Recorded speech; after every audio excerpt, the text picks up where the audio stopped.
حاضرین و خواتین، میں ایک بار پھر آپ سب کا تہہ دل سے مشکور و ممنون ہوں، اور میرے ذہن میں بس ایک شعر آ رہا ہے کلام پاک کے حوالے سے کہ سجانے آئے ہیں کیا بات ہے، قرآن کے علم کی محفل، واہ، واہ، سجانے آئے سجانے ہیں، آئے ہیں قرآن کے علم کی محفل، کہ یہ چراغ ہے مرقد کی روشنی کے لیے۔ ہاں ہاں ہاں، برکت کی روشنی کے لیے۔ واہ واہ واہ، مرقد کی بے شک، روشنی کے لیے، بے شک بالکل درست، اور ایک شعر ماشاء اللہ ان کے ماشاء حوالے اللہ، سے کام آئے گا بے ماشاء شک۔ اور پیش خدمت ہے کہ بلبل کا ذکر گل کی ادا تیری حمد ہے، کیا بات، بلبل کا ذکر گل کی ادا تیری حمد ہے، ہم سے موج خرام میں بات صبا تیری حمد ہے، واہ ہاں ہاں بات ہے، واہ، موج خرام میں بات صبا تیری حمد ہے، موجیں ہیں بے سکون کہیں گرداب وجد میں، واہ واہ، موجیں ہیں پرسکون کہیں گرداب وجد میں، دریا کی بے قرار ادا تیری حمد ہے۔ بے کیا شک، بات، بے شک، بے شک، واہ واہ واہ بے واہ، شک۔ شکریہ ہمت افزائی، اور بس واہ، اب میں دعوت دے رہا ہوں ہمارے عظیم ناظم محترم جناب ڈاکٹر قمر عبدی صاحب کو اس شعر کے ساتھ جی سرکار، کہ خدا کا ذکر کرتے ہیں علی کی بات کرتے ہیں۔ بے شک، ہمارے الحمد محترم قمر عبدی صاحب سرکار خدا بہت بہت کا ذکر کرتے ہیں علی کی بات کرتے ہیں، لبوں سے پھول جھڑتے ہیں یہ جب قرآن پڑھتے ہیں۔ کیا واہ، بات ہے، واہ، ماشاء اللہ ماشاء واہ، اللہ سرکار، کام پڑھتے ہیں، واہ سرکار یہ واہ، سپر ہے، یہ تمام مومنین و بے شک مومنات جو یہاں ہوتی ہیں بے ہوتے شک، ہیں، ان سب کے لیے یہ شعر ہے۔ بے شک بے یا شک، بے شک، محترم بے شک۔ یا محترم اللہ قمر سلامت عبدی رکھے ڈاکٹر صاحب آپ کو، آپ شکریہ۔ کی اجازت سے اعوذ باللہ من الشیطان اللعین الرجیم، بسم اللہ الرحمن الرحیم، ربی زدنی علما، سلام علیکم ورحمۃ وعلیکم اللہ السلام وعلیکم وبرکاتہ۔ ورحمۃ السلام۔ اللہ وبرکاتہ۔ الحمدللہ، یہ 34واں درس ہے اس ماشاء اللہ، سبیل کا، اور جو حجت الاسلام سید ریحان حیدر زیدی صاحب کے زیر سرپرستی ہے۔ بے شک اللہ ان کو اس کی جزائے خیر عطا فرمائے، الہی آمین، آمین آپ لوگ بہترین جزا عطا فرمائے۔ حضرات، الہی آمین، ہم ہر ہفتہ ان کے علم سے مستفید ہوتے بے رہے۔ شک بے شک جزاکم آج اللہ۔ کے اس درس کے بانی علی جناب کاظم زیدی صاحب ہیں، اور تلاوت کلام پاک کا شرف مشرف عباس صاحب حاصل فرمائیں گے۔ یہ درس کا ثواب انشاءاللہ مرحومین کاظم زیدی صاحب کے اس میں جائے گا انشاءاللہ۔ جو حزب ذیل ہیں سید طاہر حسین زیدی ابن سید حامد حسین زیدی، سیدہ عصمت بانو بنت سید رفیق حسین، سیدہ طاہرہ بانو بنت سید طاہر حسین زیدی، سید تصور حسین زیدی ابن سید طاہر حسین زیدی، سیدہ فاطمہ زہرا بنت سید رفیق حسین، سید منور حسین ابن سید لیاقت حسین، صغیر فاطمہ بنت شریف الحسن جعفری، اظہر عباس ابن مصطفیٰ حسین زیدی، سید علی حیدر زیدی ابن سید طاہر حسین زیدی، سید وسیع حیدر زیدی ابن سید طاہر حسین زیدی، سید زین حیدر زیدی ابن سید وسیع حیدر زیدی، سید ذل سعید جعفری ابن سید آغا سعید حسین جعفری، اور ڈاکٹر سید ہاشم رضا رضوی ابن سید شمس الحسین رضوی۔ مرحومین یہ اللہ ان کو مزید ان کے درجات عالی فتح شاہدہ معصومین علیہ الصلوۃ والسلام کے، اور آپ لوگ بھی ان مرحومین کے ساتھ اپنے مرحومین کو بھی شمار کرتے ہوئے ایک سورہ فاتحہ سے ہم درس کا آغاز کرتے ہیں۔ بسم اللہ الرحمن الرحیم، الحمد للہ رب العالمین، الرحمن الرحیم، الرحیم ایاک نعبد وإیاک الرحیم، نستعین، اللہ احد صراط اللہ، الذین انعمت بسم الله صدق الله اللهم صل على محمد ولا حول ولا اللہ صل على محمد وعلى محمد الله قل هو الله اللہ مغفرت فرمائے مرحومین کی اللہم صلی اللہ۔ صلی اللہ وسلم. اب میں گزارش کروں گا محترم مشرف عباس صاحب سے کہ وہ تلاوت کلام پاک کا شرف حاصل فرمائیں۔ جی سب سے پہلے السلام علیکم، علیکم وعلیکم وعلیکم السلام السلام مشرف صاحب۔ بہت بہت شکریہ۔ اعوذ باللہ من الشیطان الرجیم، بسم اللہ الرحمن الرحیم، الحمد للہ رب العالمین،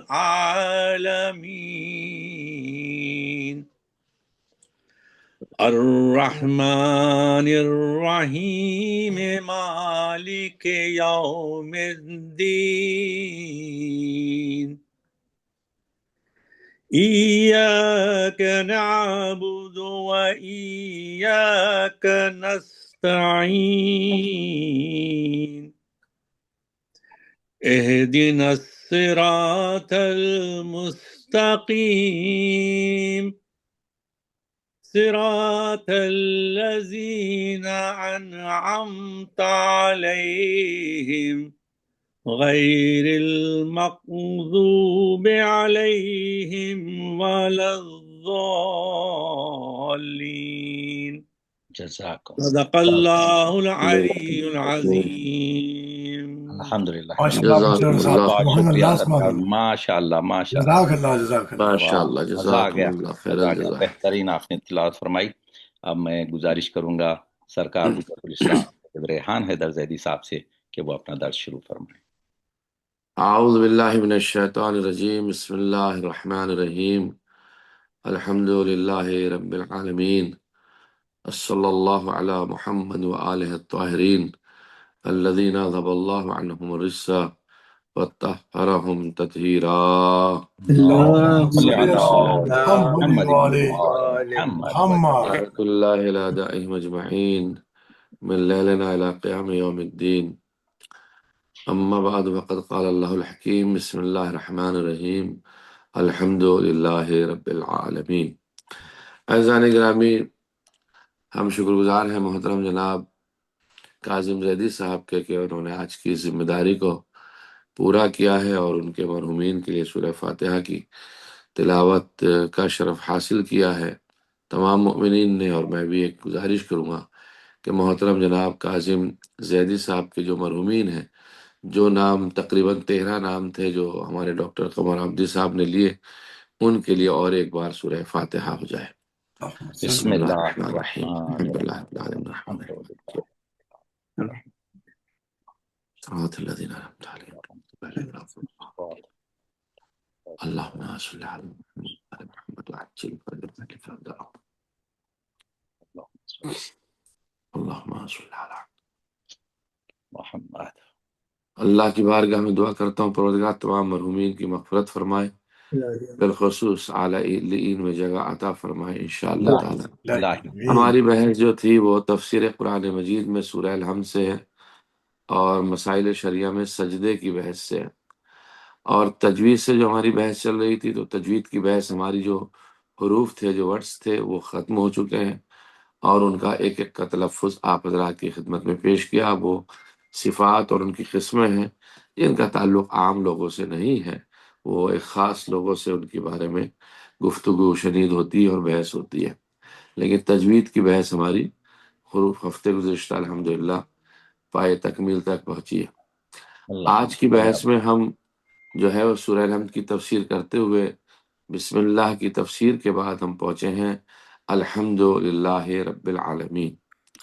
یہ جو لفظ استعمال کیا جاتا ہے الحمد للہ رب العالمین، اس میں 4 کلمے، ایک الحمد ہے، دوسرا للہ ہے، تیسرا رب ہے اور چوتھا عالمین ہے۔ دیکھیں جانے گرامی، جب ہم کبھی یہ کہتے ہیں الحمد للہ رب العالمین، اگر ہمیں ترجمے کا پتہ ہوگا تو اس کا معنی جب ہم نماز پڑھیں گے یا ویسے تلاوت کریں گے تو اس کے ثواب میں اضافہ ہو جاتا ہے۔ بے شک تو ہمیں کوشش یہ کرنی چاہیے کہ جو روزانہ کی نماز ہے ہماری، کم سے کم ہم اس کا ترجمہ ضرور جانتے ہو۔ ماشاءاللہ جانتے ہیں آپ حضرات، یہ بات تو ایک عام فہم جو ہوتی ہے وہ کہی جا رہی ہے، آپ حضرات ماشاءاللہ جانتے ہیں اور واقف اہل علم ہے۔ تو اگر ہم ترجمے کے اعتبار سے دیکھیں تو حمد و ثنا اس خدا کے لیے مخصوص ہے جو تمام جہانوں کا پروردگار اور مالک ہے۔ اب دیکھیں اس میں ہم نے بہت سی چیزوں کو قبول کیا ہے اور بہت سی چیزوں کے ذریعے حمد اور ثنا کی ہے، یعنی تمام جہانوں کا پروردگار۔ تو اس کا مقصد یہ ہے کہ جہان اور بھی ہیں، اس کا بھی پروردگار ہی مالک ہے۔ جب ہم نے کہا رب العالمین، عالمین کوئی ایک جگہ نہیں ہے بلکہ یہ پلورل ہے، جمع کا صیغہ استعمال کیا گیا، اور جب جمع کا صیغہ استعمال کیا گیا ہے تو یعنی بہت سے عالم ایسے ہیں جن کا رب جو ہے وہ پروردگار ہے۔ سارا جہان اس کی رحمت میں ڈوبا ہوا ہے، اس میں کوئی شک نہیں ہے۔ ہم نے رحمت سے بات کی تھی آپ کی خدمت میں جی کہ رحمان اور رحیم میں کیا فرق ہے۔ رحمان جو ہے وہ صفت عمومی تھا اور رحیم صفت خاصہ تھا، اور اللہ نے اپنی رحمت میں سارے جہانوں کو لیے ہوئے ہے، اور رحمت کا ایک لفظ یعنی 99 رحمتوں میں سے 100 رحمتوں میں سے ایک رحمت جو ہے وہ کائنات والوں کے لیے ہے، تو اتنا کریم اور اتنا رحیم ہے۔ 99 رحمتیں آخرت والوں کے لیے رہیں گی تو کتنا لطف اور کتنا کریم ہوگا وہ خدا کہ جب ایک رحمت میں اتنے بڑے جہان کو معاف کرتا ہے اور عطا کرتا ہے، تو 99 رحمت جب روز محشر ہمارے سامنے آئیں گی تو انشاءاللہ سب اپنے لطف و کرم سے اللہ اپنے چاہنے والوں کو ضرور معاف کرے گا انشاءاللہ تعالی۔ بسم اللہ جو سورت کی ابتدا میں، اس کے بعد بندوں کی پہلی ذمہ داری یہ ہے ذان گرامی کہ وہ عالم وجود کے عظیم مبدأ اور اس کی غیر متناہی نعمتوں کو یاد کریں۔ یعنی اس کا جو وہ عالم وجود کا جو عظیم مبدأ ہے، یعنی جہاں سے شروع ہوا ہے، جہاں سے اس نے ابتدا کی ہے جہان کی، جہاں سے ایک چیز آتی ہے، تو یہ جہاں سے چیز آ رہی ہے جس نے شروع کیا ہے وہ ہے کون؟ کوئی تو ایک ایسا شخص ہے، کوئی تو شخص، یا شخص تو کہنا غلط ہوگا، کوئی تو ہستی ہے ایسی جس کی وجہ سے یہ وجود میں آیا ہے، اور اس ہستی کا نام اللہ سبحانہ و تعالی ہے۔ یعنی وہی ذات پروردگار ہے جس نے ہر چیز کو پیدا کیا ہے۔ وہ بے شمار نعمتیں جنہوں نے ہمارے پورے وجود کو گھیر رکھا ہے، وہ نعمتیں جس نے ہمارے وجود کو، انسان تو ان نعمتوں کی طرف جاتا نہیں ہے، نہ غور و فکر کرتا ہے۔ اذان گرامی میں ایک چھوٹی سی آپ کو مثال دوں، یہ جو ہم سانس لے رہے ہیں نا، یہ سب سے بڑی نعمت ہے ہمارے لیے۔ آپ نے دیکھا ہوگا کرونا کال میں جب کووڈ-19 آیا تھا، اس وقت میں لوگوں کو آکسیجن نہیں مل رہا تھا، اور آکسیجن کے منہ مانگے دام دے رہے تھے تاکہ آکسیجن اس کو لگا دیا جائے، اس کی زندگی بچ جائے۔ سانس لینے میں سے دشواری ہو رہی تھی، بے شک انمول شے مانی گئی تھی اس زمانے میں آکسیجن۔ لوگ ایک ایک آکسیجن کے سلنڈر سے کئی کئی لوگوں کو لگایا جا رہا تھا، اس میں کٹ لگا کر کے، تاکہ لوگوں کی جان بچ سکے۔ آپ اندازہ لگائیے، کیونکہ ہم اس استھتی میں تھے، اس حالات میں تھے، اس سچویشن میں تھے کہ ہمیں آکسیجن کی ضرورت تھی، تو کتنا اہم ہو گیا تھا یہ آکسیجن۔ اور صبح سے شام تک 24 گھنٹے ہم عالم صحت میں جو آکسیجن لے رہے ہیں، یہ کس کی دی ہوئی نعمت ہے؟ کون ہے ان نعمتوں کو دینے والا؟ کبھی ہم نے سوچا کہ یہ اتنی بے شمار نعمتیں ہمارے وجود کو گھیرے ہوئے ہیں؟ کوئی پروردگار تو ہے، کوئی تو ہے، کھلی ہوئی سانس لے رہے ہیں، کوئی ہمیں مشکل نہیں ہے۔ یہ ان نعمتوں میں سے ایک نعمت ہے جو اللہ نے ہمارے لیے مخصوص فرمائی ہے، اور پروردگار عالم کی معرفت کی طرح رہنمائی کرتی ہے۔ کوئی تو ہے جو دے رہا ہے، بلکہ اس راستے کا سبب ہی یہی ہے، کیونکہ کسی انسان کو جب کوئی نعمت حاصل ہوتی ہے تو وہ فوراً چاہتا ہے کہ اس نعمت کے بخشنے والے کو پہچانے، اور فرمان فطرت کے مطابق، یہ جو نیچرل طبیعت ہوتی ہے انسان کی، جسے کہتے ہیں فطرتاً یہ کام کرنا، تو فرمان فطرت یعنی فطرت حکم دیتی ہے کہ جب تمہیں کوئی نعمت ملی ہے تو اس کا شکر ادا کرو، سبحان اللہ سبحان اس کو سمجھو۔ یعنی انسان کی فطرت میں داخل ہے۔ مثال کے طور پر کسی نے ہمیں کوئی تحفہ دیا، گفٹ دیا، ہدیہ دیا، تو ہماری فطرت میں ہم کہتے ہیں شکریہ بھائی، میں آپ کا ممنون کرم ہوں، شکریہ بھائی آپ نے ہمیں یاد فرمایا۔ جب ہم ایک چھوٹی سی نعمت پر، تحفے پہ شکرانہ ادا کرتے ہیں اور ہم اس کا شکر ادا کر کے، حالانکہ شکر اس نعمت کا بدل ہو نہیں سکتا، لیکن پھر بھی ہم اپنی طرف سے شکر ادا کرتے ہیں۔ کیوں؟ وہ ہے نا کہ من لم یشکر المخلوق لم یشکر اللہ، جو مخلوق کا شکریہ ادا نہ کرے وہ اللہ ہی کا شکریہ ادا نہیں کر سکتا۔ سبحان اللہ، سبحان یعنی پہلے مرحلے میں مخلوق کا شکریہ ہے، مخلوق کے شکریہ میں سب سے پہلے تو والدین آتے ہیں، ہم والدین کے شکر گزار ہیں، ان کا احسان مند ہیں۔ اب یہ تو ایک سلسلہ ہے جان گرامی، جس کی طرف مجھے اشارہ نہیں کرنا، اشارہ کرنا تھا، خالی تفصیل میں نہیں جانا۔ تو ہم جب نعمت ہمیں کوئی ملتی ہے تو ہم اس کے شکر گزار ہوتے ہیں، تو وہ ذات پروردگار جتنے اتنی نعمتوں سے نوازا ہے، تو فطرت میں یہ بات داخل ہے کہ ہم اس کا شکر ادا کریں۔ اب شکر ادا کیسے کریں گے؟ اس کے طور و طریقے بھی بتائے گئے ہیں۔ جو صلحاء ہیں، علماء ہیں، جو اولیاء خدا ہیں، انہوں نے بتایا شکر ادا کرنے کے بہت سے طریقے ہیں۔ ان شکر ادا کرنے میں سب سے بہترین طریقہ پہلے تو یہ ہے کہ ہم اس معبود کا جب شکریہ ادا کریں تو ہم سر کو سجدے میں رکھیں، کہیں شکر للہ یا کریں، اے پالنے والے، کرم کرنے والے، تیرا شکر ہے۔ اتنا بڑی عظیم مسئلہ جو نعمتوں سے ہمارے اس کو گھیرا ہوا ہے۔ اب آپ دیکھیے جان گرامی، فطری اور عقلی حکم کے مطابق معرفت خدا اس لیے واجب ہے چونکہ محسن کے احسان کا شکریہ واجب ہے۔ یہ فطری چیز ہے ہمارے پاس میں کہ کسی نے ہم پہ احسان کیا ہے تو ہم اس کا فطرتاً شکریہ ادا کریں، اس کا احسان کا شکریہ ادا کریں، اس نے احسان کیا۔ یہ جو ہم کہتے ہیں کہ پروردگار عالم کی معرفت کی رہنمائی اس کی نعمتوں سے حاصل ہوتی ہے، بے شک اس نے جتنی نعمتیں دی ہیں ہر ایک نعمت سے رہنمائی معرفت پروردگار ہو رہی ہے۔ یعنی پروردگار کی معرفت اتنی بلند ہے، پروردگار محتاج نہیں ہے کہ آپ اس کی معرفت حاصل کریں، اس نے تمہیں نعمتیں اتنی دے دی ہیں اللہ، کہ کیا ہر بات، ایک نعمت خود بخود معرفت الہی کی طرف لے جا رہی ہے۔ سبحان بے اللہ، شک، سبحان اللہ، واہ سبحان واہ واہ، اللہ، کمال سبحان ہے بے پروردگار کی شک، نعمتوں سبحان کا۔ اللہ، سبحان اللہ۔ ضروری نہیں ہے، ہم دیکھیں کائنات میں جتنی نعمتیں ہیں یہ ہر ایک نعمت اس کی معرفت کی طرف رہنمائی کر رہی ہے، بے ہمیں شک، گائیڈ کر رہی ہے کہ کوئی ہے اس کے پیچھے جس نے اتنی بڑی نعمت دی ہے۔ بے شک، تو اس کی وجہ یہ ہے کہ مبدا یعنی خدا کو پہچاننے کا بہترین اور جامع ترین راستہ اسرار آفرینش ہے، جو اس نے پیدا کیا ہے اس کے راز اور رموز کو پہچانو۔ ہائے اور جب ہم اس خلقت کا مطالعہ کریں گے، اسٹڈی کریں گے، اس کی معرفت حاصل کر لیں گے، تو معرفت نعمت سے معرفت خدا خود بخود حاصل ہو جائے گی۔ اب بے اگر شک، کوئی انسان نعمتوں ہی کا شکریہ ادا نہ کرے تو کیا معرفت الہی حاصل کرے گا؟ بے شک، اس لیے معصومین کی روایات میں آیا مفہوم پیش کر رہا ہوں، جب کبھی تمہیں کوئی نعمت ملے تو تم شکر الہی بجا لاؤ۔ کیوں؟ جیسے ہی شکر الہی بجا لائیں گے معرفت الہی میں اضافہ ہوتا چلا جائے گا۔ بے شک، یہ معرفت کی باتیں ہیں، معرفت کی باتیں ہیں۔ اور نعمتوں کے شکر ادا کرنے کے لیے بہترین نمونہ، بہترین آئیڈیل، بہترین الگو ہمارے پاس امام زین العابدین علیہ الصلوۃ والسلام۔ امام علیہ الصلوۃ والسلام نے ہر نعمت کا سجدہ شکر کر کے بتا دیا کوئی ہے جس نے یہ نعمت دی تھی، اور ہمارے اوپر لازم و ضروری ہے کہ ہم اس کا سجدہ شکر کریں، اس کی نعمتوں کو سمجھیں، اس کی نعمتوں کی معرفت حاصل کریں۔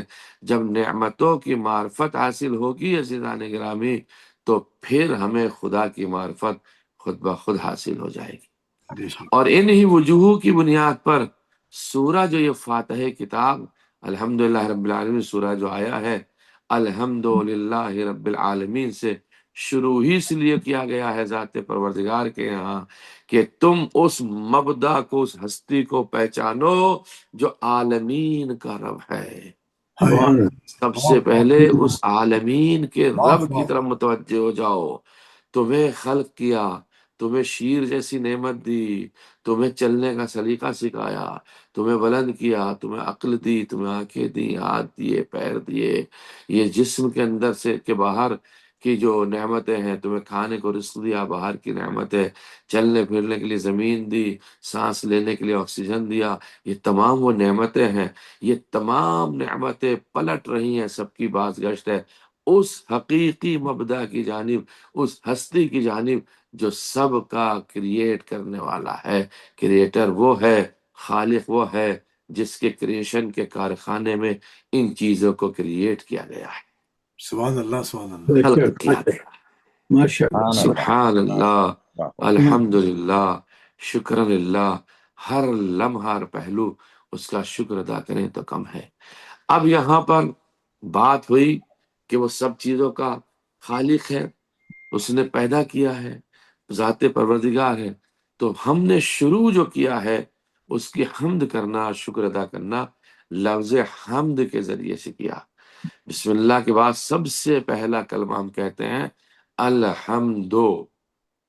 ایک ایک لفظ پہ توجہ جاؤں گا، چند جلسے تو چاہیے مجھے، لیکن میں اس معرفت کی طرف جانا چاہتا ہوں جو سورہ الحمد میں معرفت الہی سے بھرا ہوا یہ سورہ ہے۔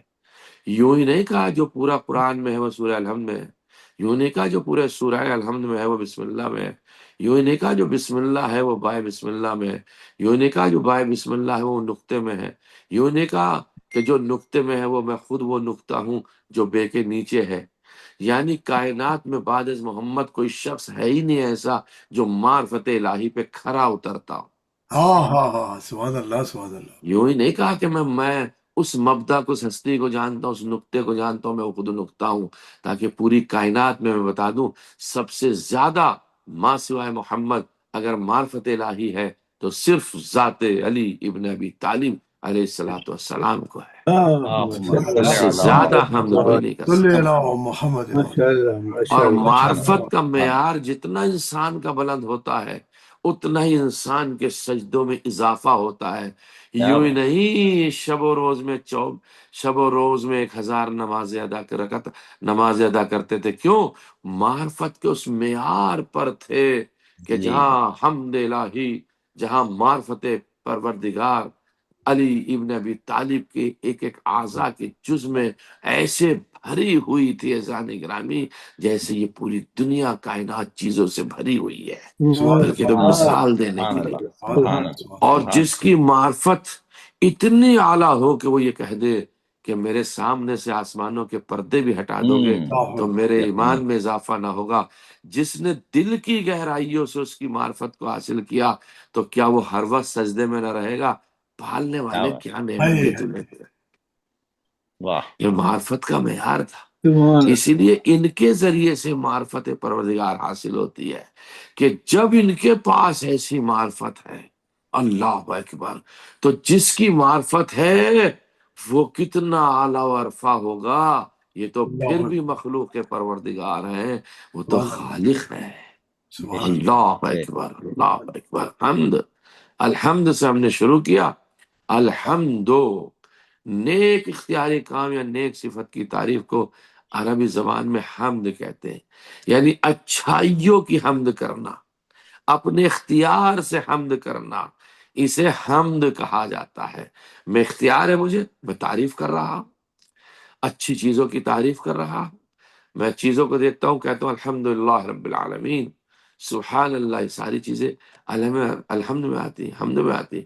لیکن حمد جب کوئی سوچ اور سمجھ کر کوئی اچھا کام انجام دے یا کسی اچھی صفت کو انتخاب کرے جو نیک اختیاری اعمال کا سرچشمہ ہوتا، ایک ایسی اچھی صفت کو حاصل کیا ہے، اس صفت کو حاصل کرنے کے لیے وہ سرچشمہ صفت بن رہی ہے نیک کام کی طرف، تو اس پر کی گئی تعریف اور توصیف کو حمد کہا جاتا ہے۔ کمال ہے ذان گرامی، ایک ایک جملہ بڑا قیمتی ہے، ذات پروردگار کی قیمتی ہے۔ یعنی ہم نے حمد کو دیکھا، اختیار کیا، نیک صفت کو اختیار کیا، پھر تعریف اور توصیف کی۔ اب اس تمام چیزوں سے گزرنے کے بعد یہ جو تعریف اور توصیف کر رہے ہیں، یہ جو ستائش کر رہے ہیں، اسی کا نام حمد پروردگار ہے۔ سبحان اللہ سبحان یعنی اللہ پہلے نعمتوں کو سوچو، سبحان اللہ نعمتوں کو سمجھو، پہلے اچھی نعمتوں کا ذکر کرو، پھر اپنے اختیار سے کہو الحمدللہ رب العالمین۔ اب اس کا معیار ہی کچھ اور ہوگا۔ ایک معیار بغیر سوچے سمجھے رٹے ہوئے جملے ہیں، بغیر سوچے سمجھے حفظ کیا ہوا قرآن ہے، بغیر سوچے سمجھے الحمدللہ رب العالمین پڑھ رہے ہیں، اس کا معیار اور ہے۔ ایک وہ ہے جو سوچنے کے بعد، سمجھنے کے بعد، مدح و ثنا کو دیکھنے کے بعد، اس کی نیک صفات کو دیکھنے کے بعد، اس کی نعمتوں کو دیکھنے کے بعد غور و خوض ہو کر سمندر میں فکر کے سمندر میں غوطہ لگا کر اب ہم کہتے ہیں الحمدللہ رب العالمین۔ اب وہ سوائے ذات امیر المؤمنین کے اتنا کوئی نہیں کر سکتا جو ہم ذات امیر المؤمنین علی ابن ابی طالب علیہ السلام سبحان اہل اللہ بیت علیہ السلام اور ان کے خاندان نے کی ہے۔ یہ کوئی معمولی بات نہیں ہے۔ اتنا سب کچھ ہونے کے بعد جب ابن زیاد کہتا ہے شہزادی جناب زینب سلام اللہ علیہ سے کیسا پایا، تو جواب دیتی ہیں وما رایت اللہ جمیلہ، ہم نے جو پایا وہ بہتر پایا ہے۔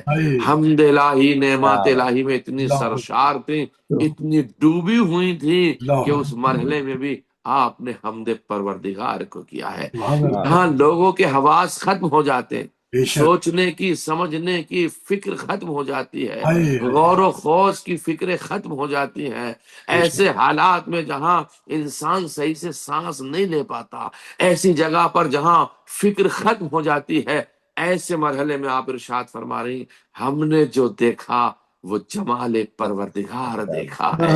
کس مقام پر بلند تھی زینب واہ گل واہ واہ آپ واہ واہ سبحان اللہ سبحان اللہ واہ واہ واہ واہ واہ کیونکہ سبحان معرفت کا وہ معیار تھا، کہاں ذات پروردگار اور کہاں یہ چیزیں جنہیں ہم نے دیکھا ہے۔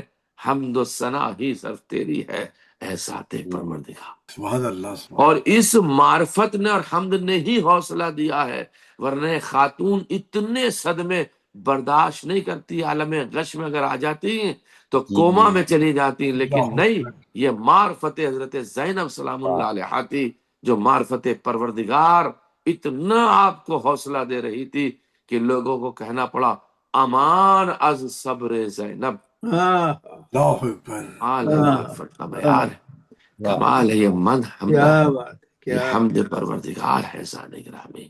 اور حمد کے ساتھ ساتھ حمد ڈوبی ہوئی نعمتوں میں کیا جاتا ہے، شکر کے لیے کیا جاتا ہے۔ اس کے ساتھ آپ نے دیکھا ہوگا کبھی کبھی مدح بھی کی جاتی، حمد الگ ہے، مدح الگ ہے۔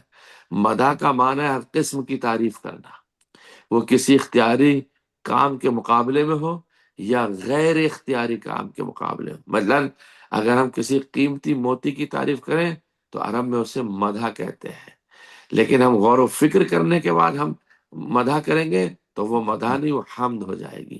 ہم نے بے اختیاری کہہ دیا سبحان اللہ، یہ بے اختیاری ہے، چلو بھائی مدح کر دی، لیکن اختیار کے ساتھ سوچ اور سمجھ کے ساتھ کا تو وہ حمد ہوتی ہے۔ اس لیے کہتے ہیں نماز کو حمد کے ساتھ پڑھو، غور و فکر کے ساتھ واہ پڑھو، واہ واہ تو اس واہ نماز کو، ہائے وہ نماز پھر انسان کو معراج کی طرف لے جاتی بے ہے۔ شک سبحان اللہ بے شک کمال ہے، واہ کمال ہے۔ حمد اور مدح کا فرق ہو گیا، آپ نے ملاحظہ فرمایا۔ اب تیسرا جملہ، اس سے بات کو ختم کروں گا اور میں مسائل شریعہ کی طرف جاؤں گا۔ شکر کا مفہوم حمد اور مدح دونوں سے زیادہ محدود ہے۔ حمد کا مرہم، حمد الگ تھی اور مدح الگ تھی، اور شکر کا جو مفہوم ہے یہ حمد اور مدح دونوں سے زیادہ محدود ہے۔ شکر فقط انعام اور احسان کے مقابلے میں تعریف کو کہتے ہیں۔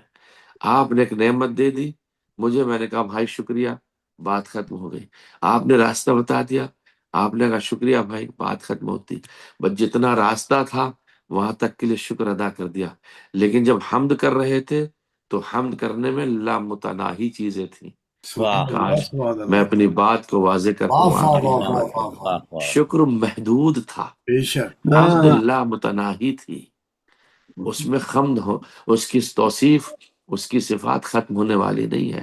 آپ کو میں نے شکر ادا کیا، ٹھیک ہے پروردگار تیرا شکر ہے کہ تو نے مجھے یہ نعمت دی ہے۔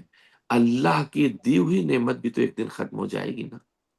مثال کے طور پر کچھ نعمتیں اس کی ہیں کچھ دیر کے لیے، مثلا اس نے پانی پلایا، اس سے میری پیاس بجھ گئی، بات ختم ہو گئی، ہم نے کہا شکر ہے پروردگار تیرا. لیکن جب یہ پیاس بجھی ہے تو اس سے حیات ملی ہے. اب یہ حیات ہماری جب ملی ہے تو اللہ متناہی نعمتوں میں بدل رہی ہے. اب ہم تیری حمد کریں گے جب اختیار سے کریں گے. سبحان اللہ سبحان اللہ. کمال کا مسئلہ نہیں ہے، آپ نے دیکھا. واہ تو واہ شکر واہ. مفہوم ہے، حمد اور مدح دونوں سے زیادہ محدود ہے. شکر فقط انعام اور احسان کے مقابلے میں تعریف کو کہتے ہیں، تعریف کرنا. انعام اور احسان بھی وہ جو کسی دوسرے سے اس کی رضا رغبت سے ہم تک پہنچا ہے. آپ نے کوئی نعمت مجھے دی ہے، یہ مجھے دوسروں کے ذریعے سے پہنچی ہے، تو کیا جس نے پہنچائی میں اس کا شکر ادا نہ کروں؟ فرض فطرت بنتا ہے کہ میں شکر ادا کروں. توجہ چاہ رہا ہوں، آخر جملہ کہنے جا رہا ہوں. فرض فطرت ہے کہ میں آپ کا شکر ادا کروں عزیزان گرامی، چونکہ اللہ کی نعمت آپ کے ذریعے سے مجھے ملی ہے. اور عزیزان گرامی وہ خدا جن کی وجہ سے ہمیں خدا ملا ہو. ہائے ہائے ہائے. واہ واہ واہ توجہ چاہ واہ رہا واہ. ہوں، وہ نعمتیں ہائے ہائے. جن کی وجہ سے ہمیں خدا ملا، جو ساری حمد کا مالک ہے، اللہ جو ساری اکبر. مدح کا مالک ہے، جو سارے اللہ شکر کا اکبر. مالک ہے، جو ساری نعمتوں کا مالک ہے، جن کی وجہ سے ہمیں ملا ہے. ارے کیا ہم ان کا شکر ادا نہ کریں؟ ہاں ہاں ہاں ہاں. اسی لیے کہا گیا جب ہم ان کا شکر ادا کریں گے تو اطاعت میں شامل ہوگا، اور جب ان کی اطاعت ہوگی تو اللہ کی اطاعت ہوگی. ماشاء اللہ سبحان ماشاء اللہ اللہ سبحان ماشاء اللہ. اللہ سبحان چلے واہ ڈیپ واہ. میں گہرائیوں میں جانے گرامی معرفت کے اس معیار میں سبحان اللہ. ہم جب آل محمد کا شکر ادا کریں گے تو اب ہائے. شکر ان کا نہیں، اس ذات پروردگار کا ادا ہوگا بے شک بے جس شک بے کو شک. انہوں نے پہچانوایا ہے. میں تو چھپا ہوا خزانہ تھا، فَحَبَبْتُ أَنْ أَعْرَفَ، میں نے چاہا کہ میں پہچانوایا جاؤں. فَخَلَقْتُ الْخَالِ، ارے میں نے نورانی بندوں کو بھیجا ہے، انہیں دیکھتے جاؤ مجھے پہچانتے جاؤ، ہاں انہیں ہاں دیکھتے ہاں سبحان جاؤ اللہ سبحان مجھے اللہ. پہچانتے واہ جاؤ. واہ واہ ان میں واہ کوئی واہ. تمہیں وجہ اللہ نظر آئے گا، کوئی عین اللہ نظر آئے ہائے. گا، کوئی ید ماشاء اللہ اللہ نظر آئے ماشاء گا، اللہ ماشاء ان میں کوئی اللہ. نور اللہ نظر آئے گا، کوئی ان میں قدرت اللہ نظر آئے گا. انہیں دیکھو اور مجھے پہچانو، انہیں دیکھو اور مجھے پہچانو. بآواز بلند صلوات. اللہم صلی علی محمد. محمد. سبحان اللہ مولانا. واہ واہ واہ. اس لیے جب ہم سجدوں میں جاتے ہیں تو ہمیں یہ خیال کرنا سجدے میں مستحب چیزیں کون سی ہیں، مکروہات سجدہ کیا ہیں. کیونکہ ہماری بحث سجدے سے چل رہی تھی. سبحان ہم اللہ. الحمد پڑھنے کے بعد دوسرا سورہ پڑھنے کے بعد رکوع کرنے کا جب ہم جاتے ہیں سجدے میں تو کہتے ہیں چند چیزیں سجدوں میں مستحب ہیں. جو شخص کھڑا ہو کر نماز پڑھ رہا ہو وہ رکوع سے سر اٹھانے کے بعد مکمل طور پر کھڑے ہو جائے. یعنی ایسا نہیں کہ رکوع سے آدھا کھڑا ہوا اور سجدے میں جائے، نہیں. یہ انگلی دیکھیے میرے یہاں، بالکل دیکھیے یہ ہے ہم رکوع میں میری انگلی، اب یہ میری انگلی کھڑی ہو گئی ہے پوری. یہ انگلی یعنی میں کھڑا ہوں. اب جب یہ میں کھڑا ہوں تو اس وقت ہمیں کھڑا ہونا، کھڑا ہونے کے بعد ہمیں اب سجدے میں جانا ہے. سبحان اللہ. اور جب ہم جائیں گے سجدے میں یوں کھڑے ہو کے جیسے میری انگلی کھڑی ہوئی ہے، ہم کہیں گے اللہ اکبر. اب یہ دیکھیے اللہ اکبر جب میں کہہ رہا ہوں رکوع سے سجدے میں جانے کے لیے، رکوع کے بعد کھڑے ہونے کے بعد، تو اب ہم نے بالکل اطمینان سے کہا اللہ اکبر. یہ کانوں تک ہاتھ لے جانا، بدن کو ٹھہرانا، یہ مستحبات نماز میں سے ہے. سبحان اللہ سبحان اللہ. بے شک بے شک. اچھا، اور بیٹھ کر نماز پڑھنے والا رکوع کے بعد پوری طرح بیٹھ کر سجدے میں جانے کے لیے پھر تکبیر کہے گا. اب جب سجدے میں چلا جائے گا، سجدے سے اٹھے گا، آرام سے بیٹھے گا. آرام سے کیا ہوگا؟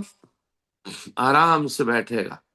اور سبحان جب یہ اللہ. آرام سے، آپ مس تو نہیں کیا کوئی جملہ آپ حضرات نے میرا؟ نہیں نہیں چلو. آرام سے سجدے سے اٹھے گا، آرام سے بیٹھے گا. بیٹھنے کے بعد استغفر، نہیں بیٹھنے کے بعد تو پہلے کہے گا اللہ اکبر. وہ راستے میں نہیں کہے گا سجدے سے اٹھتے ہوئے بے اللہ شک. اکبر، نہیں، سجدے سے اٹھے گا بیٹھے گا اللہ اکبر. اب کہے گا استغفر اللہ ربی واتوب الیہ، سبحان اور اللہ. آرام سے پھر کہے گا اللہ اکبر. ہاتھوں کو حرکت ہوگی، بدن کو حرکت نہیں ہوگی. بدن سجدے میں سے پہلے اور سجدے کے بعد حالت سکون میں رہے گا. سبحان اللہ. حالت سکون میں. یہ واہ واہ واہ مستحبات واہ. نماز میں ہے. بے شک ماشاء دوسرا مسئلہ، سجدے میں جاتے وقت مرد پہلے اپنی ہتھیلیاں اور عورت اپنے گھٹنے کو زمین پہ رکھے گی. واہ. حالت اختیاری میں سجدے میں جب مر جا رہا ہے تو ایسے سجدے میں جائے، یعنی قیام کے بعد، کہ ہم جب ٹیکیں زمین پہ تو پہلے ہاتھوں کو ٹیکیں، گھٹنوں کو نہ ٹیکیں. گھٹنوں کا ٹیکنا مکروہ ہے. آپ نے دیکھا ہوگا بہت سے افراد اللہ اکبر کہہ کے جو ہے وہ اس میں چلے جاتے ہیں سجدے میں، تو وہ گھٹنوں کے ذریعے سے جاتے ہیں. نہیں، ہمیں ہاتھوں کے سجدے سے جانا ہے. اگر آپ مجھے اجازت دیں تو میں یہ عمل کر کے دکھا دوں کیا؟ ماشاء اللہ، کیوں نہیں اللہ. صاحب، بالکل ماشاء ماشاء اللہ. اللہ. جزا دے آپ کو. میرا روم ایسے ہی ہو رہا، معافی چاہتا ہوں ابھی تو آپ نے ہمارا جملہ لے لیا. جی ایک منٹ ذرا سا میں سجدہ کا لے لوں. شور. نہیں، امامہ جو ہے مجھے لگے گا بس، زیادہ نہیں، پیچھے صوفے دکھائی دے رہا اور کچھ نہیں ہے. بسم اللہ. یہ دیکھیے، میں آپ کو ذرا سا رکوع سے اور سجدے سے آپ کی یاد دیکھیے. میں فرض رکوع، سبحان ربی العظیم وبحمدہ، سمع اللہ لمن حمدہ، اللہ اکبر. اب آپ مجھے دیکھیے میں سجدے میں کیسے آ رہا ہوں. پہلے میں نے اپنے ہاتھوں کو رکھا، آپ نے دیکھا ہاتھ رکھتے ہوئے؟ جی جی میں نے پہلے ہاتھ رکھا، اب میں نے گھٹنے رکھے، اب میں سر رکھا. سبحان ربی العلی وبحمدہ، اللہ اکبر، استغفر اللہ ربی واتوب الیہ، اللہ اکبر، سبحان ربی العلی وبحمدہ، اللہ اکبر، بحول اللہ. اب ہم دیکھیے جب اٹھ رہے ہیں تو ہم نے پہلے اپنے گھٹنے اٹھائے، ہاتھ ابھی ہمارے نہیں اٹھے ہیں، ہاتھ ہم نے ابھی زمین پہ رکھ رکھے ہیں. ہم جب اٹھے تو ہم نے پہلے کیا کیا؟ یہ دیکھیے، گھٹنے اٹھے. یہ دیکھیے، ہم نے پہلے اپنے گھٹنے اٹھائے، گھٹنوں کے بعد ہم ہاتھ اٹھا رہے ہیں. یہ سجدے میں جانے کا طریقہ. دوسری بات یہ ہے جو ہے، اب بہت سے افراد جب جاتے ہیں سجدے میں اللہ اکبر، یہ دیکھیے پہلے میں نے گھٹنے رکھے، یہ منع کیا گیا، پھر میں نے ہاتھ رکھے، یہ منع کیا گیا، اب میں نے سر رکھا. نہیں، یہ جو ہم پہلے مستحبات نماز میں سے ہے، ہم اللہ اکبر، اب ہم یہ ہاتھ پہلے رکھ رہے ہیں، گھٹنے بعد میں رکھ رہے ہیں. تو یہ جو گھٹنے رکھنا ہمارا ہے، یہ مستحبات نماز میں سے نہیں ہو جائے گا، مکروہات نماز میں سے ہو جائے گا. لہٰذا جان گرامی ہمارا فرض بنتا ہے کہ ہم نماز کو ذرا سا سوچ سمجھ کے اور اسی اعتبار سے ہم ادا کریں. یہ ایک مستحبات نماز میں سے مسئلہ میں نے آپ کی خدمت پیش کیا. نماز باطل نہیں ہے، کبھی آپ یہ سوچیں کہ نماز باطل ہے، باطل نہیں ہوگی، بس ثواب کا تھوڑا سا فرق ہو جائے گا. تو لہٰذا جان گرامی ہمارا فرض یہ بنتا ہے کہ جب ہم نماز پڑھیں گے تو ہم سجدے میں جاتے وقت مرد پہلے اپنی ہتھیلیاں اور عورت اپنے گھٹنے کو زمین پر رکھیں گے. تو عورتیں جب نماز رکوع کے بعد سجدے میں جائیں گی تو وہ پہلے ہاتھ نہیں رکھیں گی، ان کو مستحب یہ ہے کہ وہ پہلے اپنے گھٹنے رکھیں گی. ہمیں مستحب ہے ہم ہاتھ رکھیں، عورتوں کے لیے مستحب ہے کہ وہ گھٹنے رکھیں اور گھٹنے رکھنے کے بعد سجدے میں جائیں. تیسرا مسئلہ، ماشاء اللہ. نمازی ناک کو سجدے گا یا کسی ایسی چیز پر رکھے جس پر سجدہ کرنا درست ہو. یعنی یہ مستحبات نماز پڑھ رہا ہوں میں آپ کی خدمت میں. لوگ کہتے ہیں نا مولانا صاحب وہاں ناک لمبی ہے، اور خدا کرے ناک بڑی ہونی چاہیے، سب کی بڑی سے مراد نہیں ہے، ناک بلند ہونی چاہیے. وہ ناک انسان کی خوبصورتی میں ہے بھی، ناک کا سریلی ہونا، اور بہرحال وہ ایک بات کی بحثیں ہیں. کہتے ہیں ناک جو ہے اگر اعضاء سجدہ تو ساتھ ہے، بھئی پیشانی ہے، ہاتھ ہے، گھٹنے اور پیروں کا انگوٹھے ہیں بالکل کھڑے ہو کیسے، لیکن ناک کو ان چیزوں پہ رکھنا جن پہ سجدہ کرنا صحیح ہے، یہ مستحبات نماز میں سے ہے. نمازی ناک کو سجدے گا یا کسی ایسی چیز پر رکھے جس پر سجدہ کرنا درست ہو تو یہ مستحبات نماز میں سے ہے، اسے آٹھویں چیز نہ سمجھیے گا.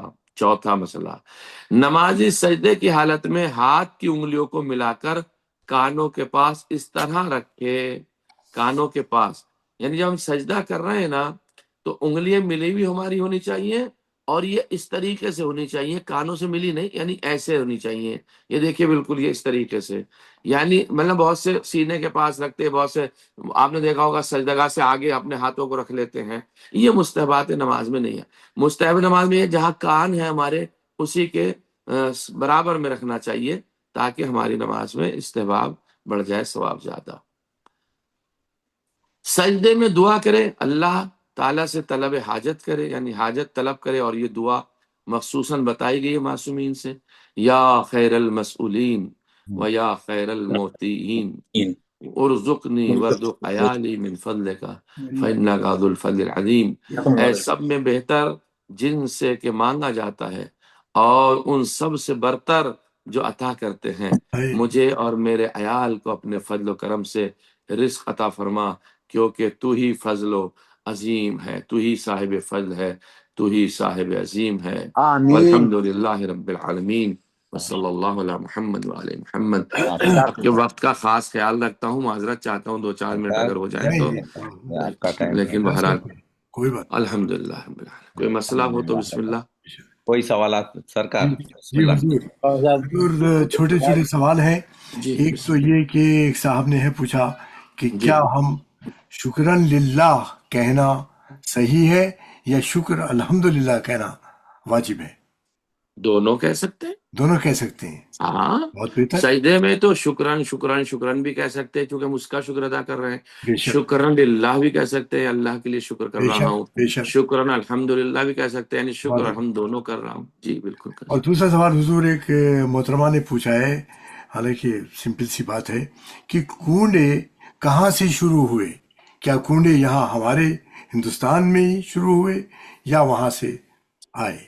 اب اس میں پھر ایک کنٹروورسی والا سوال ہے. جی ہاں، اور میں جو آپ بھی کو آپ کی معلوم رائے ہے ہے، 4 جو سال بھی سے آپ دیکھ کی رہے رائے ہیں کہ میں اس جو طرح کے مسائل میں، اب ایک دیکھیے چونکہ میرے سامنے مجمع بڑا ماشاءاللہ سمجھدار، پڑھا لکھا اور صاحب علم ہے، تو آپ حضرات میں یہ بات میں کہہ سکتا ہوں. دیکھیے کنڈوں کا جو ہے ایک سنت متشرعہ ہے. جی جی سنت متشرعہ کیسے کہتے ہیں؟ بزرگوں نے، ہمارے نیک افراد نے ہمارے ایک کام کو شروع کیا کسی خوشی کی بنیاد پر، جی جی اور پھر ہم نے اس کو منانے کے طریقے الگ الگ کر لیے ہیں. اب میں اس کے بارے میں البتہ یہ جو بات میں بتانے جا رہا ہوں، نہ میرے پاس روایت ہے اس کی، نہ میرے پاس جو ہے کوئی کتاب میں اس کا واقعہ ہے، نہ میرے پاس کوئی اس کی سند ہے. جو میں بات پیش کرنے جا رہا ہوں یہ سینہ بہ سینہ چیزیں آئی ہیں جو بے شک. سنتے چلے آ رہے ہیں بزرگوں سے، تو وہ میں پیش کر دیتا ہوں. ماجرا یہ تھا کنڈوں کے بارے میں کہ نیمہ رجب کو معاویہ رحل حاویہ لعنت اللہ علیہ جب واصل جہنم ہوا ہے، سے بے شمار لعنتیں ہوں، اور مرگ معاویہ آپ سبھی حضرات کو آج مبارک ہو آپ کو ماشاءاللہ سے. یہ جب مرا ہے تو وہ دور بنو امیہ کا دور تھا. اس زمانے میں بنو امیہ کے خلفاء، یزید جیسا شیطان اور حرام زادہ مسلط تھا، تو برادری جو شیعہ مومنین تھے وہ اس معنی میں خوشی نہیں منا سکتے تھے اس کے مرنے میں. لہذا بنو امیہ کا دور جو ہے وہ چلتا چلا گیا. اور جب یہ دور امام جعفر صادق کے زمانے میں آیا تو امام جعفر صادق علیہ الصلوۃ والسلام کے زمانے میں جو ہے یہ بات رکھی گئی کہ معاویہ کا انتقال کب ہوا، وہ واصل جہنم کب ہوا، وہ ہلاک کب ہوا. تو امام نے فرمایا کہ وہ نیمہ رجب میں ہوا. اور یہ خبر نیمہ رجب یعنی وہ نصف آف رجب جو تھا اس میں جب اس کا واصل جہنم ہوا، تو یہ جو مومنین کو ہمارے خبریں ملی تھی نا، کہ وہ چونکہ اس زمانے میں تو ایسا نہیں تھا واٹس ایپ کا میسج کہ 1 سیکنڈ کے اندر آپ کو میں میسج پہنچا دوں یا لائیو آپ سے ٹیلی کاسٹ کر رہا ہوں اس وقت بات. اس زمانے میں تو خبریں دور تک پہنچتی تھی. تو شام سے یہ خبر مدینے میں دیر تک پہنچی. جب دیر سے یہ خبر پہنچی تو وہ ایام چل رہے تھے 22 رجب کے آس پاس کے. اب جب 22 رجب کے آس پاس کے ایام تھے، یعنی 22 رجب کا دن تھا جب یہ خبر، 1 ہفتے کے بعد خبر اس کی پہنچی تھی، تو لوگوں نے اپنی خوشی منائی. تو امام زین العابدین کا دور تھا. وہ دور جو تھا امام حسین علیہ الصلوۃ والسلام کا، امام زین العابدین کا دور تھا. امام حسین تو برسر اقتدار تھے اس وقت جب معاویہ مرا ہے. تو چونکہ حالات ایسے نہیں تھے لوگوں کو منانے کے بعد، لیکن جب فقہ جعفریہ کا دور آیا اور امام جعفر صادق کے ہاتھ کھلے اور لوگ فکروں سے آزاد ہوئے اور امام جعفر صادق کے ماننے والے زیادہ ہو گئے، تو اس وقت لوگوں سے نے امام علیہ السلام کی خدمت میں پیش کیا اس بات کو کہ مولا اس طریقے سے جو ہے وہ خوشی کا مقام ہے. تو مولا نے کہا خوشی منانا چاہیے. اب یہ ہندوستان اور پاکستان میں ایک رسم چلتی چلی آئی کہ وہ کوئی مٹھائی کے اوپر انہیں نظر نیاز دلانی ہے. اب آپ کی ہماری جو تیسری جنریشن پہلے ہے، آپ حضرات جانتے ہو زمانے میں وسائل اتنے نہیں پائے جاتے تھے، تو لوگوں نے آٹے کے، اب آٹا تو ہر گھر میں ہوتا تھا، آٹے میں کچھ گڑ ملا کے، کچھ نے چینی ملا کے کچھ ٹکیے سی بنا کے اس پہ نظر خوشی کی دلا کے وہاں سے شروع کی. اب یہ شروع کرتے کرتے جو ہے اس نے ماشاءاللہ سے اس کو اتنی ترقی حاصل ہو گئی ہے کہ اللہ کی ساری نعمتیں دسترخوان پہ رکھی جانے لگی ہیں. حقیقت تو یہ ہے جی اس کی. جی اور میں نے کہا یہ کوئی روایت حدیث نہیں ہے، لوگوں سے سنتے چلے آ رہے ہیں. یہ حضور یہ مگر جب اس سلسلے میں معجزہ امام جعفر صادق علیہ السلام کا سننے میں آتا ہے، اب میں اس معجزے پہ اس کے بولوں گا بارے نہیں میں لکڑہارے والے پہ. لکڑہارے جی جی میں وہ عقیدت سے سننا ہے، ٹھیک ہے، اپنی جگہ پہ بہتر ہے. اور یوں بھی کھانا کھلانا، نظر تو کھلانا ایک بہانہ ہے، بہرحال تو مطلب ثواب ہے، عظیم ثواب ہے. آپ کہتے کے ہیں خیال سے کہ جس تاریخ نے میں کسی ایک مومن کو خوش کیا ایسا جیسے اللہ کو خوش کیا ہو، اور کھانا کھا کے مومن خوش ہو رہا ہے، تو کھانا کھلانے کی روایات تو ہزاروں ہیں. بے تو شک، ہم نے ایک بہانہ لیتے ہوئے اپنا اس طریقے سے خوشیاں اپنی بانٹ لی ہیں اور تو لوگوں مگر وہ کی. لکڑہارے کا معجزہ کوئی تاریخی نہیں بے ہے. شک دیکھیں میں نہیں کہتا تاریخ میں نہیں ہے، اچھا اچھا میں اپنے اوپر یہ ذمہ داری نہیں لوں گا، لیکن لوگ عقیدت سے پڑھتے ہیں. پاسبل ہے، ممکن ہے بات پائی جاتی ہے، میرے علم میں یہ بات نہیں ہے، میں معذرت چاہوں گا. نہیں نہیں بے شک. جی، بس ایک بہرکیف آخری سوال حضور، آج آپ آپ نے سوال تو چاہے 10 کیجئے، مسئلہ نہیں. بس ایک آخری سوال، سجدے میں آپ نے ذکر کیا کہ ناک اگر خاکی شفا پہ ہو تو مستحب، بہتر. تو کیا ہم 2 سجدہ گاہیں رکھ سکتے ہیں؟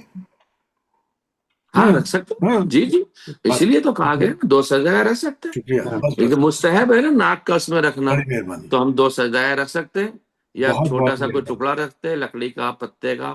بہرحال جس پہ شکریہ. سجدہ کرنا صحیح ہو. مراد یہ ہے کہ زمین پر ناک لگے سجدے میں، یہ مستحبات نماز میں سے ہے. سبحان اللہ سبحان اللہ، شکریہ، بہت یہ ہے اصل مسئلہ. بہت بہت وہ جس پہ آپ رکھ دیں بہتر ہے، بے شک جن چیزوں پہ سجدہ کیا جاتا ہے. بے دو شک. بہت چھوٹے چھوٹے سوال ہیں قبلہ، آپ اگر جی بہت چھوٹے چھوٹے سادہ سے سوال ہیں بھائی. بسم اللہ. ایک تو یہ ہے کہ ابھی ذرا جب زیارت کرا دیں انجینئر صاحب کی حضرت جی فرما. بے شک جی بالکل، حاضر ہیں جی بالکل جی. جی 2 بڑے ماشاء اللہ. سادہ سے چھوٹے سے سوال ہیں. ایک تو یہ ہے کہ جب ہم سجدہ کے لیے جاتے ہیں، رکوع سے جب ہم ہاتھ رکھتے ہیں اور پھر سجدہ کے لیے جاتے ہیں، وہ ہاتھ رکھتے ہیں، ہتھیلی رکھتے ہیں. اگر ہم اس ہتھیلی کی بجائے اگر آپ کوئی مکہ بنا کے رکھے ادھر اور وہ جا کے سجدہ کرے اور پھر جب اٹھے تو بھی وہ مکہ بنا کے تو اٹھ کے کھڑا ہو بجائے ہتھیلی رکھ کے اٹھنے کے، یہ کیسا لگتا ہے؟ یہ مکے کے لیے تو انہوں نے نہیں لکھا کہ مکہ رکھیں، انہوں نے ہاتھوں کا تذکرہ کیا ہے کہ بالکل ہاتھ صحیح رکھیں، اور صحیح. ہاتھ رکھنا مستحبات نماز میں سے. اب کوئی حالت اضطراری میں ہے، خدا نخواستہ ہے، تو جیسے بھی اٹھ جائے، یہ تو مستحبات نماز میں سے ہے، اس میں نماز میں کوئی اثر نہیں پڑے گا. ہاتھ رکھیں گے تو مستحب ہے بات. ہاں. مطلب فلیٹ اب مکہ رکھیں گے، میں پوچھ لوں گا آگا سے ان کی ویب سائٹ پر کیا جی، مکہ بنا کے بھی رکھ سکتے ہیں یا نہیں. اگر جی مکہ بنا کے ایسے رکھ کے تو پھر کھڑا ہو آدمی جیسے جی میں معلوم کریں، بنا ہو کے. سکتا ہے بعض انگلیاں بزرگوں کی یا مثلا ویسے بے شک اس طرح کی ہوں جو اسے برداشت نہ کر پا رہی ہوں ویٹ کو، رائٹ. تو ممکن ہے اس کی طرح سے رکھا جائے. یعنی اگر تو کسی بہرحال یہ مجبوری کی مکہ وجہ بھی سے. ویسے عقلی اعتبار سے اگر آپ دیکھیں گے تو ہاتھ ہی میں شامل ہے. جی سجدے میں شرط ہے کہ ہتھیلیاں رکھیں، ورنہ ہاں اگر یوں آپ مکہ بنا کے رکھیں گے تو مکہ یعنی ہاتھ ہے، اس کو ہاتھ ہی عرف عام میں ہاتھ ہی کہتے ہیں، کیونکہ صحیح شریعت بہت سی چیزوں کو عرف عام سے بھی دیکھتی ہے. صحیح. جنرل اوپینین کیا ہوتے ہیں عرف عام، یعنی یہ جی جنرل اوپینین میں کیا کہلاتا ہے اس کو کہتے ہیں. اگر یہ مکہ ہاتھ میں شامل ہے تو میں سمجھتا ہوں کہ کوئی اعتراض نہیں ہے، ہونا چاہیے اس بے میں. شک. جی دوسرا چھوٹا سا سوال یہ ہے نماز قصر کے بارے میں کہ ہم یہاں پہ امریکہ میں ایک اسٹیٹ سے دوسری اسٹیٹ میں ہماری ٹریولنگ رہتی ہے مثال کے طور پہ، اور ادھر اگر ہمارے دوسری اسٹیٹ میں ہماری بیٹی یا ہمارا بیٹا وہاں پہ ہے، اس کا گھر ہے، وہاں پہ ہم جاتے ہیں تو نماز قصر پڑھیں گے ہم. ڈسٹینس وائز وہ باہر ہے اس رینج سے جو اسٹینڈرڈ ریٹ ہے نماز قصر کے لیے. تو لیکن یہ ہے کہ وہاں پہ کیا ہم نماز قصر پڑھیں گے یا ہم پوری نماز پڑھیں گے؟ جی بیٹی اور بیٹے کا گھر اپنا گھر نہیں ہوتا. اگر مسافرت کے شرائط موجود ہیں تو نماز قصر پڑھیں گے، کیونکہ بیٹے اور بیٹی کا گھر ہمارا گھر نہیں ہے، وہ ان کا نہیں گھر ہے، ہے۔ نہیں ہم کسی دوسرے شہر میں جا رہے ہیں اور ہمارے پاس شرائط سفر ہے تو ہم نماز قصر پڑھیں گے، یا یہ کہ بیٹا یہ کہے بابا یہ آپ کا گھر ہے، ہم نے آپ کو ہدیے میں دے دیا، یہ آپ ہی کا گھر ہے، آپ اس کے مالک ہیں، اور ہم اس شہر کو پھر اپنا وطن قرار دے دیں، تو ایسی صورت میں اس کے شرائط پائے جاتے ہیں جو طولانی بحث ہے، اور وہ آئیں گے انشاءاللہ تعالی۔ ایسی صورت میں آپ نماز پوری پڑھ سکتے ہیں۔ تو فی یعنی الحال اگر بیٹی اور بیٹے کا گھر ہمارا گھر نہیں ہے، ہم نماز قصر پڑھیں گے۔ اگر اس گھر سے آپ باہر کھڑے ہوں، کوئی آدمی آپ سے پوچھے کہ آپ کا کون سا گھر ہے ادھر، تو آپ اشارہ کریں گے کہ یہ گھر ہے میرا، تو آپ تو ایسے اس کی مراد یہ ہے کہ آپ یہاں آئے ہوئے ہیں، یہ نہیں کہیں گے کہ میری ذاتی ذاتی پراپرٹی یا یعنی ملکیت ہے۔ ملکیت نہیں ہے، یعنی مطلب اب یہ ایک بات، دوسری ایک چیز اور بھی ہے حضور، میں جی آپ کو یہاں پہ ایک مسئلہ اور بیان کر دوں، ورنہ اب اگلے ہفتے تک جو ہے وہ پھر ذہن میں گھومے گا۔ نماز پڑھنے کے لیے گھر ہونا شرط نہیں ہے، وطن ہونا شرط ہے۔ سبحان اللہ، سبحان اللہ۔ گھر تو آپ ہو سکتا ہے ماشاءاللہ آپ پیسے والے، مجھے گھر خرید کے ایک دہلی میں دے دیں کہ مولانا آپ اس میں رہتے رہیے، گھر آپ کا، رہ میں رہا ہوں، سمجھ رہے ہیں آپ؟ تو صحیح آپ وہاں آئیں گے تو نماز آپ قصر پڑھیں گے، پوری نہیں پڑھیں گے، کیونکہ آپ کی ملکیت ہے، وطن نہیں ہے۔ صحیح اور ہے، اس کا میں الٹا کر دوں، آپ آئے، آپ نے گھر لیا وہاں پہ، اور آپ وہاں نیت کر لیں کہ میں آج سے دہلی میں رہوں گا اور یہ آج سے میرا وطن ہے، اور آپ کچھ دن، 1 2 4 مہینے رہنے کے بعد چلے گئے، اب چونکہ آپ نیت کر چکے تھے کہ میرا وطن ہے اور ترک وطن نہیں کیا، جب آپ آئیں گے پھر بھی آپ دہلی میں نماز پوری پڑھیں گے۔ سبحان تو اللہ، سبحان وطن ہونا شرط ہے، گھر ہونا شرط نہیں ہے۔ یعنی وہ 10 دن کا جو ٹھیک۔ ٹائم ہے، پیریڈ ہے، کہ اس کے اندر آپ رکھیں اور پھر اس کے بعد آپ نے پوری نماز پڑھتے ہیں۔ نہیں، اس کے بعد بھی آپ فوراً پوری نماز نہیں پڑھیں۔ میں ایک اعلان کر دوں، جو مومنین جانا چاہتے ہیں درس سے وہ جا سکتے ہیں، کوئی یہ نہ سوچے کیوں، کیونکہ جب مسئلے ہیں چل رہے ہیں تو میں کم سے کم ایک بھی اگر ہیں تو میرے اوپر فرض بنتا ہے۔ اللہ۔ مسئلہ یہ نہیں ہے حضور، 10 دن کا مسئلہ بھی ہے۔ تیسرا مسئلہ آپ کا، میں اس کو واضح کر دوں، اگر آپ گھر سے نیت کر کے چلے ہیں، یا وہاں پہنچ کر آپ نے نیت کی ہے کہ میں 10 دن یہاں رہوں گا، اور ابھی تک آپ نے کوئی نماز نہیں پڑھی ہے، غور سے سنیے گا انجینئر صاحب، جی جی جی جی ذرا بالکل۔ انہیں میوٹ کرائیے۔ جی، ایک جی، صلوات پڑھے محمد وآل محمد۔ اللہم صلی اللہم علی صلی علی محمد وآل محمد محمد وآل آپ محمد۔ گھر سے نیت کر کے چلے میں سڈنی جا رہا ہوں، جی آپ سڈنی پہنچ گئے، جی سڈنی پہنچنے کے بعد میں آپ نے ابھی کوئی نماز نہیں پڑھی، آپ ٹھیک یہاں نیت کر رہے ہیں کہ میں 10 دن رہوں گا۔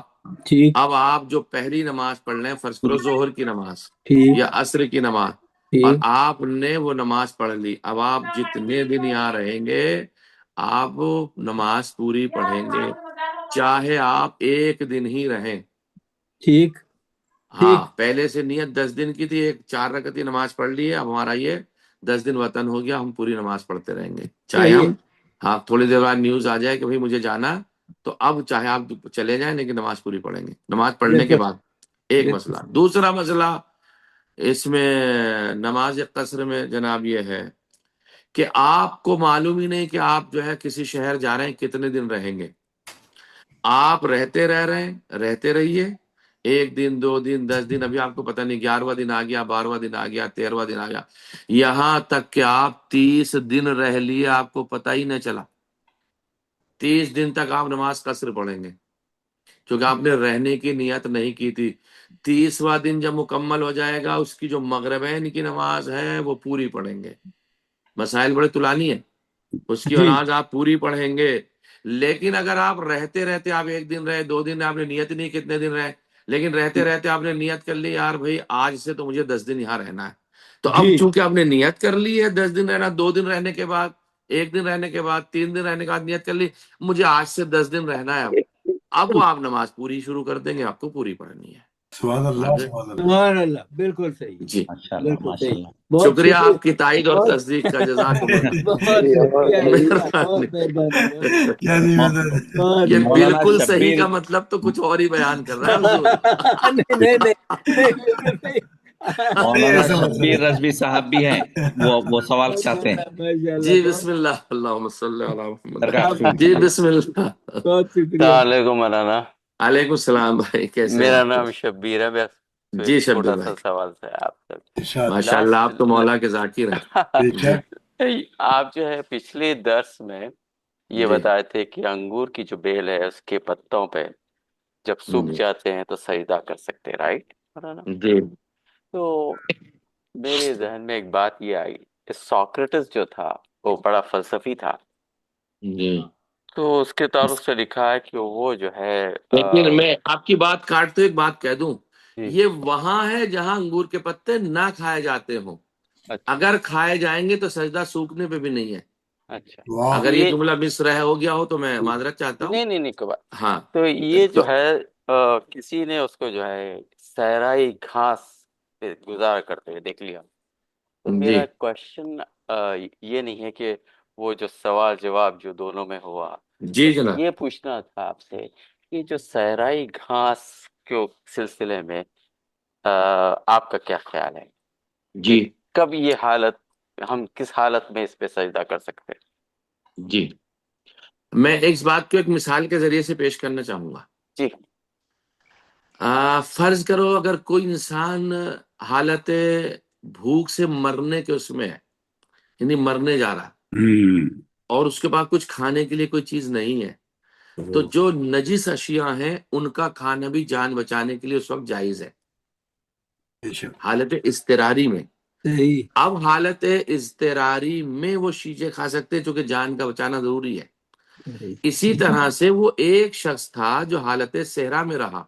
عام طور سے لوگ گھاس نہیں کھاتے، لہذا مذہب نے عام طور سے بات کی ہے کہ اچھا جنرل اوپینین میں عرف عام میں گھاس کھائی جاتی ہے. نہیں، جو چیزیں عرف عام میں کھائی جاتی ہیں ان پہ سجدہ نہیں ہے، جو نہیں کھائی جاتی ہیں ان کے اوپر سجدہ ہے.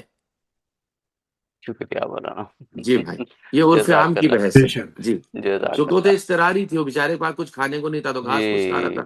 وہ کل کو خدا نہ خواستہ میں کہیں پہ چلا جاؤں اور مجھے کچھ کھانے کے لیے نہ ملے تو میں پتے کھا کر کے جو ہے وہ پیٹ بھروں گا. جیسے خود حضرت رسول صلی اللہ علیہ وسلم جب غار حرا میں تھے تو اتنے حالات خراب ہوئے تھے کہ درخت کے جو جڑیں تھیں ان جڑوں کو چھیل کر اس زمانے میں انہوں نے کھایا تھا، اللہ. باوجود ہے کہ درخت کے جڑوں پہ تو سجدہ کر سکتے، تو وہ حالت استراری میں کھایا تھا. جی جی بہت جی شکریہ. جی تھینک یو. ویلکم. میری آواز آ رہی ہے؟ جی بالکل. میری آواز آ رہی ہے؟ جی جی جی آپ کی آواز بھی آ رہی ہے اور آپ کی زیارت بھی ہو رہی ہے ماشاءاللہ.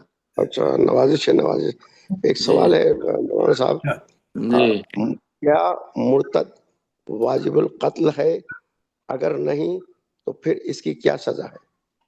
یہ شریعت جہاں قانون اسلامی ہے وہاں پہ قانون لاگو ہوں گے، ہر جگہ قانون لاگو نہیں ہو سکتے. جی جہاں پہ اگر ولایت فقیہ اور یا اہل بیت علیہ الصلوۃ والسلام کی حکومتیں ہیں وہ اپنے حساب سے ان سزاؤں کو مرتد ہو یا غیر مرتد ہو معین فرماتی ہیں. ہر جگہ ہم اس پہ شریعت لاگو نہیں کر سکتے.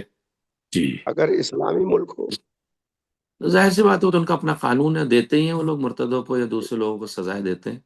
جی وہ تو جی دیتے ہی ہیں. شکریہ. جی وہ تو دیتے ہی ہیں سزا، لیکن ہر جگہ نہیں کہ فلاں مرتد ہو گیا تو اسے مار دو، اسے فساد اس سے کہیں زیادہ ہوگا. اور یہ شریعت کے اعتبار سے ذرا جی مصلحت کی بنیاد پر بعض احکام روکے جاتے ہیں. صحیح. جی حضور کیا ٹھیک ہے، سورہ دعاؤں میں یاد فرمائیے گا. خدا تعالیٰ آپ حضرات کو صحت و سلامت عطا بہت فرمائے. شکریہ. بہت بہت شکریہ بسم مولانا. اللہ الرحمن الرحیم. اللهم بہت كل وليك الحجة ابن الحسن صلواتك عليه وعلى آبائك في هذه الساعة وفي كل ساعة وليم حافظ وقائد وناصر ودليل وعينا حتى تسكنه أرضك طوعا وتمتعه فيها طويلا. اللهم صل على محمد وعلى محمد. اللہ کی بارگاہ میں دعا کرتا ہوں کہ تمام مرحومین بالخصوص محترم جناب کاظم زیدی صاحب کے مرحومین کی مغفرت فرمائے، اعلیٰ علیین میں جگہ عطا فرمائے. آپ حضرات کو خداوند عالم ہم سبھی کو زیارت نصیب فرمائے. پروردگار تمام زیارتوں کی حفاظت فرمائے. پروردگار محمد و آل محمد کے صدقے میں تمام شان حیدر کرار کی حفاظت فرمائے. رحمتک یا ارحم الراحمین. السلام علیکم. خدا حافظ. حافظ. شکریہ یہ تو مولانا. چھوڑنا نہیں چاہ رہا تھا گفتگو کو. بے مزہ شک. یقیناً. جی انشاءاللہ آئندہ پیر کو پھر اس کا انشاءاللہ انشاءاللہ. ٹھیک. رکھیں گے. اللہ آپ کو سلامت رکھے. یہ سب ہم آپ کے پروانے ہیں قبلہ. بے شک بے شک. آپ بالکل شمع ہیں، ہم پروانے ہیں. بالکل. اللہ آپ کو سلامت رکھے. نہیں آپ سب حضرات کا میں مشکور ہوں، ڈاکٹر صاحب کے کا بھی بہت مشکور ہوں کہ وہ یہ موقع دیتے ہیں ہمیں اور اس سبیل کو قائم رکھے ہوئے ہیں. اللہ ان کو اجر عظیم عطا فرمائے اور تمام قبول ہوں. ہماری ایمان میں، علم میں، دولت میں، عزت میں، رزق میں برکت ہو. بہت بہت شکریہ اور اس کا ثواب کاظم زیدی صاحب کے مرحومین کو پہنچے.